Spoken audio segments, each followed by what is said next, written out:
भक्ति भारत में आपका स्वागत है। अगर आपको वीडियो पसंद आए तो इसे लाइक करें, शेयर करें और ऐसे और भी भक्ति वीडियो देखने के लिए सब्सक्राइब करें। 24वां अध्याय। लोमश जी कहने लगे कि वह राजा पहले तो तामिश्र नामी नरक में गया, फिर अंध तामिश्र नरक में जहाँ पर अति दुखों को प्राप्त हुआ, फिर महारौरव, फिर कालसूत्र नामी महा नरक में गया, फिर मूर्छा को प्राप्त हो गया। मूर्छा से चेतना आने पर तापन और प्रतापन नामक के नरक में गया। उनके दुखों को भोगता हुआ वह प्रताप नाम के नरक में गया। तब काकोल, कुड़पल, पूर्व मृतिका, लोह शुंक, मृज्जिका नरकों में होता हुआ असीपत्र वन में पहुंच गया और फिर लोह धारक आदि नरकों में गिराया गया। भगवान विष्णु के साथ द्वेष करने के कारण वह 21 युग तक भयंकर नरकों की यातना भोगता हुआ नरक से निकलकर हिमालय पर्वत पर बड़ा भारी पिशाच हुआ। उस वन में वह भूखा और प्यासा फिरता रहा।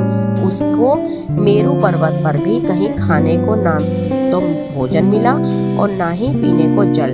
भूतव्यता के कारण वह पिशाच घूमता हुआ एक समय प्लुप्त प्रस्त्र वन नाम के वन में जा निकला।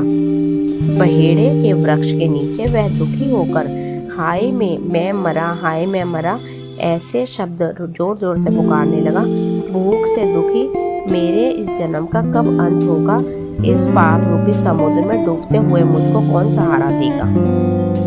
लोमश जी कहने लगे कि इस प्रकार वेद पाठ करते हुए देवदूती ने उसके दुख भरे वचनों का सुना और वहां पर पिशाच को देखा, जिसकी लाल डरावनी आंखें, दुर्लभ शरीर, काले काले ऊपर खड़े बाल, विकराल चेहरा, काला शरीर, लंबी सी जीभ बाहर निकली हुई, लंबे होठ, लंबी जांघें, लंबे लंबे पैर, सूखा चेहरा, आंखों में बड़े बड़े खड्डे पड़े हुए पूछा, तुम कौन हो?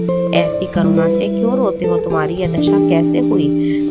मेरे आश्रम पर आ जाने से कोई प्राणी दुखी नहीं होता और वैष्णव लोग आनंद ही करते हैं। सो हे भद्रे, तुम अपने दुख का कारण जल्दी कहो, क्योंकि विद्वान मनोरथ पाने के लिए विलंब नहीं किया करते। ऐसे वचन सुनकर प्रेत रोना बंद करके विनीत भाव से कहने लगा कि हे द्विज, किसी बड़े पुण्य में मुझको आपके दर्शन हुए हैं। बिना पुण्य के साधुओं की संगति नहीं होती। और फिर उसने पहले जन्म का वृतांत बताया कि भगवान विष्णु के द्वेष के कारण मेरी यह दुर्दशा हुई।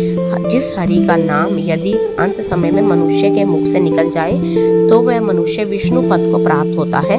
जो